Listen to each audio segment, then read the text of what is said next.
സങ്കീർത്തനം 125. യഹോവയിൽ ആശ്രയിക്കുന്നവർ കുലുങ്ങാതെ എന്നേക്കും നിൽക്കുന്ന സിയോൻ പർവ്വതം പോലെയാകുന്നു. പർവ്വതങ്ങൾ യെരൂശലേമിനെ ചുറ്റിയിരിക്കുന്നു.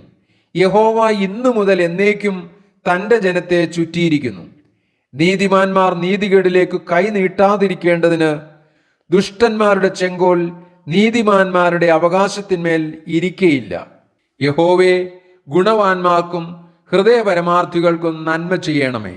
എന്നാൽ വളഞ്ഞ വഴികളിലേക്ക് തിരിയുന്നവരെ യഹോവ ദുഷ്പ്രവർത്തിക്കാരോടുകൂടെ പോകുമാറാക്കട്ടെ. ഇസ്രായേലിന്മേൽ സമാധാനം വരുമാറാകട്ടെ.